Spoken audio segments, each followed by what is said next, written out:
Hi all. இன்றைக்கி ஒரு சின்ன டிப்ஸ் தான். வாழைப்பூவை வந்து எப்படி ஈஸியாக க்ளீன் பண்ணுறதுன்னு பார்க்கலாம். இது வந்து நாங்கள் ஃபஸ்ட்டு வேலூரில் இருக்கிறப்போ அங்கே இருக்கிற என்னோடய க்ளோஸ் ஆன்ட்டிஸ் தான் எனக்கு சொல்லிக் கொடுத்தாங்க. அவங்க வந்து எனக்கு ஒரு 5 to 10 மினிட்ஸில் வந்து வாழைப்பூ க்ளீன் பண்ணி கொடுத்துருவாங்க. நான் உட்காந்து க்ளீன் பண்ணால் 2 மணி நேரம் 1 மணி நேரம் பண்ணிகிட்ருக்கிறத பார்த்து அவங்க எப்படின்னு எனக்கு சொல்லிக் கொடுத்தாங்க. ஃபஸ்ட்டு வாழைப்பூ அந்த தண்டை வந்து நிற்க வச்சுட்டு வெளியில் இருக்கிற ஒரு 2-3 லேயர் பூவை வந்து எடுத்துடணும். அது ரொம்ப கெட்டியாக இருக்கும் அப்படிங்கிறதுனால அதுக்கப்புறமா ஒவ்வொரு லேயராக அந்த பூ பகுதியை மட்டும் விட்டுட்டு ஒவ்வொரு லேயராக கடைசி வரைக்கும் எடுத்துகிட்டே வந்துட்டுருந்தோம் அப்படின்னா அந்த ஃபுல் பூ மட்டும் கிடச்சிடும். அந்த மேலே இருக்கிற கூம்பு பகுதியை வெட்டிட்டு அதுக்குள்ளே கடைசியில் ஒரு இது இருக்கும் இல்லையா, அந்த குட்டி கூம்பு மாதிரி, அது வந்து சாப்பிட்றதுக்கு அவ்வளோ நல்லா இருக்குங்க. அவ்வளோ டேஸ்ட்டாக இருக்கும். நம்ம வந்து அந்த உவர்ப்பு சுவையை கண்டிப்பாக எடுத்துக்கணும் இல்லையா, அதனால இது ரொம்ப சூப்பரான டேஸ்ட்டில் இருக்கும். குழந்தைங்களுக்கும் கொடுக்கலாம். இதை நான் வந்து கட் பண்ணிவிட்டு என்னோட சிஸ்டர் எல்லாம் கொடுத்தேன். அவன் நல்லா இருக்குதுன்னு தான் சொன்னான். குழந்தைங்களுக்கும் கண்டிப்பாக விரும்பி சாப்பிடுவாங்க. அதுக்கப்புறமா அந்த இதை வந்து சின்ன சின்னதாக கட் பண்ணி மோர்க்குள்ளே போட்டு வச்சிடலாம்.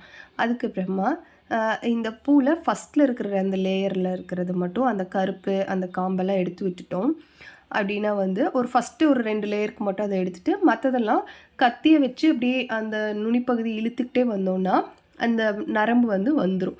அதுக்கப்புறமா அது ஈஸியாக எடுத்து கட் பண்ணிக்கலாம். இப்போ பாருங்கள், நான் இழுக்கிறேன் அப்படிங்கிறப்போ அந்த நரம்பு வந்துடுது. இதே மாதிரி கடைசி வரைக்கும் பண்ணிவிட்டு எவ்வளோ நம்மளால் முடியுதோ அது வரைக்கும் பண்ணிவிட்டு நுனியில் இருக்கிறது எல்லாமே ஆல்ரெடி அது ரொம்ப மைல்டாக இருக்கிறதுனால அதை நம்ம ரொம்ப கான்ஷியஸாக கட் பண்ணணுங்கிறது கிடையாது. இந்த மாதிரி வச்சுட்டு அதுக்கப்புறமா நம்ம சுற்றி சுற்றி அந்த தண்டை மட்டும் விட்டுட்டு கட் பண்ணிட்டோம் அப்படின்னா ஈஸியான வேலைங்க.